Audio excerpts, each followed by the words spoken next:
Prologue. They say memory is a liar, that it rewrites itself to spare you.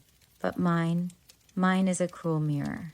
It shows me the girl I was at 25, trembling in the hallway outside his office, wondering if desire could ever be innocent, wondering if I could live with what I was about to do. My name is Leah. I love two men. One had everything I thought I wanted: money, power, mystery. The other had nothing but his scars, and the kind of love that made breathing feel like poetry. And when I finally had to choose, I lost something either way. This is not a fairy tale, it's a confession. And it begins the day everything I thought I knew cracked wide open. Chapter 1. The sound of his voice. The first time I heard his voice, it came through a glass door, deep, commanding, smooth as smoke. I'd just started my job at Vale Group, a boutique real estate firm that catered to Kiev's elite. I was a junior creative, mostly editing visual decks and retouching photos for campaigns. It wasn't glamorous, but it was steady, safe, until he asked for me. Leah Petrenko? The receptionist peeked around the corner. Mr. Vale wants to see you. I blinked. Me? She nodded. Now. I straightened my blouse, ignored the sweat between my shoulder blades, and walked the polished hallway. The door to his office was slightly ajar, and I paused, heart hammering. The view outside stretched across the city like a painting, glass and light. Then his voice again. Come in. I stepped inside. He was on the phone, but his eyes, those storm gray eyes, met mine, and I forgot my own name. Tall, clean-shaven, expensively restrained. There was something old world about him, like he didn't need to try to be in control. He just was. He ended the call. Leah, right? Yes, I managed. I've seen your edits on the Vesper Hill project. He stood, walking around the desk. Good eye, confident framing. Thank you. He tilted his head slightly. Do you take photographs yourself? I do. He smiled. It was the kind of smile that made you lean in without knowing why. Then I'd like you on a private project. Discreet. You'll be compensated.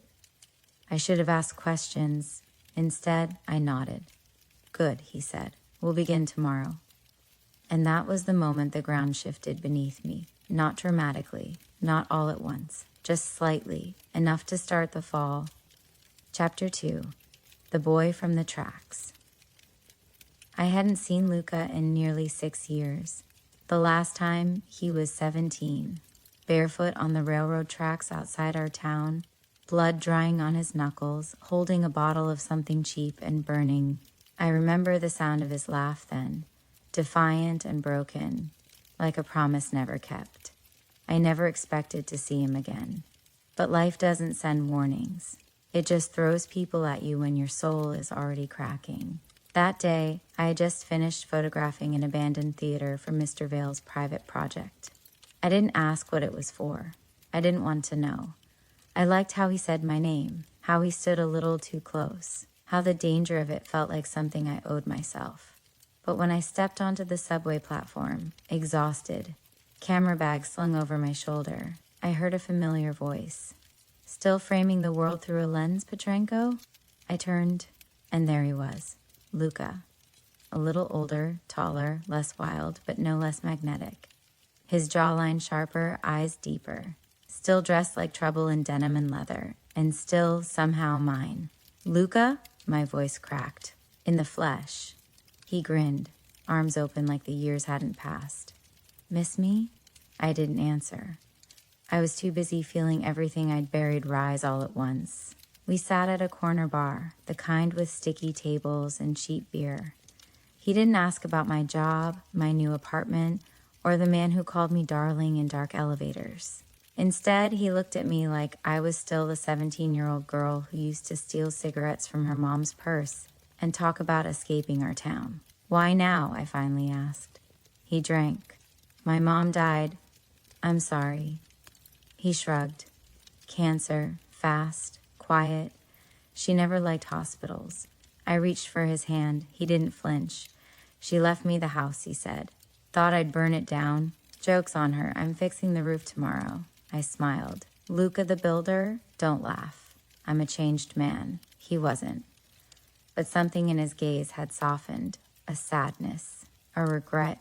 As we parted, he kissed my cheek, lingering just long enough to feel like an apology. And as I walked away, I realized something that terrified me more than Mr. Vale's ringed finger or my own reflection in his mirror. Luka had been my first love. And some things, some people, never truly let go. Chapter 3, The Edge Between Fire and Memory. I didn't sleep that night, not because of Mark, not even because of Luka, because of the girl inside me who had started to stir again, the one I had buried beneath deadlines, silks, and stolen glances. The next morning, Mark called. "Come to the penthouse," he said, his voice low and tired. "I need you." I should have said no, but I didn't. I wore red lipstick. He liked that. I liked how he watched me like I was art and sin in equal measure. When he opened the door, he looked at me as if I were salvation, or maybe distraction. The room was drenched in morning light and quiet jazz. He took my coat, his fingers grazing mine.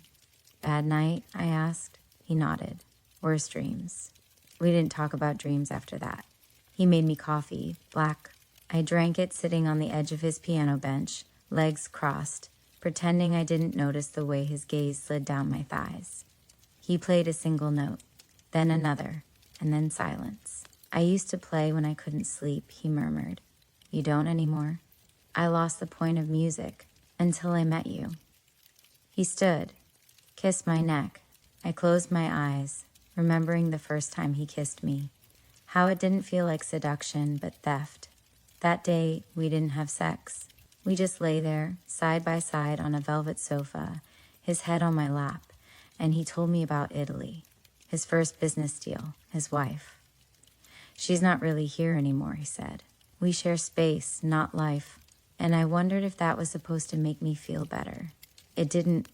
That evening, I walked past the apartment Luka was renovating. The porch light was on. I paused, staring up at the faint shape of him in the window. He saw me, opened the door, and with one glance, I was 17 again. I entered the house like I never left. The walls smelled like old dreams and fresh paint. "You always had that lost look," he said, handing me a glass of warm cider. "Even when you said you wanted to run away with me." I smiled. "You were going to teach me guitar." "I still can." I didn't answer. Instead, I asked the one question I wasn't ready to hear answered. "Why did you really leave?" His jaw clenched. "Because I loved you too much, and I knew I'd ruin you." "You already did," I whispered, "and I let you." He didn't kiss me that night, but his eyes did. And when I walked home, I didn't know whose name my heart beat for. Chapter 4, When Desire Becomes a Lie. Mark took me to Vienna for the weekend. He said it was for a conference. It wasn't. We stayed in a hotel that overlooked the Danube. The curtains were wine red, and the sheets smelled like expensive detergent and sin. He kissed me before the door even shut. No words. Just the kind of hunger that doesn't ask for permission. I lost myself in him, in how he touched me like a man running out of time, and how his hands weren't gentle, but worshipful, in a way that made me forget I was the other woman. That night, I lay awake beside him. He was asleep, one arm over my waist. I stared at the ceiling, thinking about Luka, about how different his touch was. Luka made me feel like a secret he never wanted to hide. Mark made me feel like a secret he couldn't afford to lose. I got out of bed, stood by the window. My reflection stared back at me, lipstick smudged, eyes wild. What was I doing? What the hell was I becoming? When we got back, I didn't go home. I walked the city until my feet blistered. Then I went to Luka. He opened the door in sweats and bare feet, rubbing sleep from his eyes. When he saw me, his expression changed, from confusion to concern to something darker. "You look like you're about to break." "I already did," I whispered. He pulled me in, held me for what felt like hours. And for the first time since this whole mess began, I cried. Not the pretty kind of tears, the ugly, shaking, desperate kind. "I don't know who I am anymore," I said into his chest. "I don't know what I want." He didn't say a word, just kissed the top of my head. Later, he played guitar while I lay on his couch. No words, just strings and silence. I watched his fingers move and realized I still remembered every callus, every freckle, every tiny scar. "You still love him," he said finally. "I think I love both of you. You can't keep us both, Leah." "I know, but I didn't, not really." Chapter 5. What the Shadows Don't Say. 3 days after Vienna, I found a folded note on my desk. No name, just my name scrawled in block letters. Leah. Inside, check the mirror. Yours isn't the only reflection he's chasing. My hands went cold. I scanned the room. Everyone looked busy, normal. But I could feel it, the shift in the air, the weight of knowing eyes. Someone knew about Mark and me. I barely made it to the bathroom before vomiting. I stared at myself in the mirror, palms gripping the sink. There was lipstick on my teeth. My eyes looked hollow, like a woman on the verge of unraveling. I'd spent weeks dancing between two men, but now the music had stopped, and I was standing alone in the silence. That evening, I didn't go home. I sat in my car for hours outside a small pharmacy in Podil. Luka had once told me his mother used to work there before she died. I texted him, "Can I come over?" His reply came instantly, always. When I arrived, he opened the door with that same quiet calm that used to drive me insane in high school. The way he always waited for me to speak first. I just collapsed into his arms. Later, while we drank tea and listened to his newest recording, I noticed something on his arm, a yellowing bruise, too big to be from bumping into a table. "What's that?" I asked, touching it lightly. He flinched. "Nothing. Some guy tried to mug me last week. I handled it. That's not nothing." He looked away. "Just drop it, Leah." But I didn't. That night I searched him, quietly, not through drawers or emails, but in his sleep, in the way his breath hitched when I touched his back, in the broken sound he made when I traced my finger down his spine. He was hiding something, just like Mark, just like me. The next day at work, Mark didn't show up. I told myself not to worry, but I did. And when I checked the hospital database, something I technically wasn't allowed to access, I found his name listed in a private oncology wing. I stared at the screen, heart pounding. Lymphoma, stage 3. I wanted to scream. Instead, I closed the window and went back to work. My hands trembled all day, because now I knew something neither of them had said out loud. Both men I loved were running out of time, in different ways. Chapter 6. Fire in the Quiet. Mark called me that night. "I need to see you," he said. His voice was hoarse, stretched thin, like breath over broken glass. I drove to the clinic. He was sitting near the window, a thin blanket draped over his lap. He looked older, not just in his body, but in his eyes, the kind of tired you don't recover from. He smiled when he saw me. "I was going to lie," he said quietly. "Say it was just exhaustion, stress. But I think you already know." "I checked," I admitted. He didn't even flinch. "Of course you did." I sat beside him, and for a moment we didn't speak. There was only the soft hum of the hospital hallway beyond the door. "Why didn't you tell me?" I finally asked. "Because I wanted you to love me," he said, "not pity me." My throat closed up. "But I'm not here out of pity, Mark." He turned his head. Our eyes met. "Then why are you here, Leah?" Because I still didn't know how to stop wanting him. Because the thought of losing him made my chest ache in a way that felt too familiar. Because love doesn't always come with clean reasons. I leaned in, brushing my lips to his. Slow, careful, reverent. "I'm here," I whispered, because I never lied about what I felt. I stayed with him that night, curled beside him on a too-narrow hospital bed. He told me stories about his childhood, about how his father never hugged him, about how he swore he'd be different, but ended up married to a woman he barely touched. "I wanted more," he said, "but I didn't know how to ask for it you didn't have to ask with me." He smiled, eyes glassy. "You always knew, didn't you?" I nodded. But it wasn't just Mark I knew. It was Luka, too. His warmth, his brokenness. the parts of him that reflected everything I was too scared to admit about myself. I loved them both, and it was tearing me apart. The next morning, I walked into Luka's apartment without knocking. He looked up from the couch, startled. "I need to know the truth," I said. "All of it." He sighed, stood slowly. "I owe money," he said, "to the wrong people. I've been trying to keep it from you, from everyone. I didn't want you to look at me the way you are now." "I'm not angry," I whispered. "Then what?" "I'm scared." He stepped forward. "Leah, I'm scared because I love you," I said, "and because I love someone else too, and he's dying." The words cracked open something inside both of us. Luka's jaw tightened, his eyes burned, but he didn't speak. Instead, he pulled me into his arms, and we stood there, two broken people, holding each other up, with love that didn't know where to go anymore. Chapter 7. The Choice That Wasn't One. The weeks blurred. Mark was fading, and no amount of medical intervention or whispered hope could change that. He stopped going to work. The office sent flowers. His wife, still distant, handled it with cold efficiency. And I was the shadow by his bed, the last one he smiled for, the one who wiped the sweat from his brow at 3 a.m. But I was also the girl who still shared Luka's bed. I know how it sounds, selfish, ugly, torn, but nothing about love is ever neat. Nothing about pain makes sense until it's too late. One evening, Mark handed me a folder. "What's this?" I asked. "My will." I froze. "I want you to have something," he said, voice brittle. "It's the lake house, the one I told you about in Mikulicin." "I can't take that, Mark." "Yes," he said firmly, his old voice surfacing. "You can. It's not payment. It's a memory.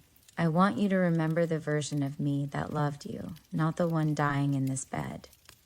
Tears burned behind my eyes. I nodded, too afraid to speak. "I've always loved the wrong way," he murmured. "But with you, I tried to get it right." 2 days later, he fell into a coma. I sat beside him, holding his hand until his fingers grew cold. He passed quietly. No last words, no dramatic gasps, just silence. Mark Volkov, powerful, complicated, broken, was gone, and something inside me cracked open so wide I didn't think I'd ever feel whole again. Luka came for me at the funeral. He stood by the black Mercedes, silent in a navy coat, watching me with stormy eyes. When I walked up, I didn't speak. He just pulled me close, and for the first time since it all began, I let myself sob, full, ugly, trembling sobs, right into the chest of the man I didn't choose, but who never let go of me anyway. That night, we lay side by side in his bed. Luka didn't ask questions. He didn't make promises. He just kissed the scars Mark never saw. Epilogue. I still visit the lake house. I keep my cameras there. I paint sometimes, badly. Luka comes when his debts let him rest. Sometimes we fight. Sometimes we make love like the world's ending. But always, always, he stays. I don't know what the future holds. Maybe I'll lose him too. Maybe I'll lose myself again along the way. But I know what love is now. It's not just fire or silence. It's choosing to stay even when it hurts. And that's enough. Afterward, from Leah. If you've made it this far, thank you for holding my story. It wasn't easy to tell. Not because of the love, but because of the loss. Because when you love two people in two different ways, no matter what you choose, something inside you breaks. Mark was a storm I stepped into willingly. He was fire, power, danger. And for a while, I thought I needed to burn to feel alive. But he was also tender in ways no one saw. He gave me silence that felt like safety, even when I knew it couldn't last. He taught me that even broken men can love deeply, and that sometimes love isn't about a future, but about giving someone a final piece of peace. Luka was different. He was the echo of my past, the ache I carried into adulthood. He didn't promise me anything. He just stayed, flawed, angry, loyal, real. He didn't try to save me. He just waited for me to save myself. There were nights I hated myself, for betraying one, for needing both, for not knowing who I was when no man was touching me. But this isn't a story about choosing a man. It's a story about choosing myself, eventually. About forgiving the girl who made mistakes, who loved messily, who wanted too much. If you're that girl right now, lost between two hearts, or just lost inside your own, please know this. You're allowed to be a contradiction. You're allowed to grieve what wasn't right. You're allowed to want love, even if it scares you. And you're allowed to keep going, even when you don't know where the road ends. I still don't, but I'm walking it. One memory, one scar, one breath at a time. With love, Leah.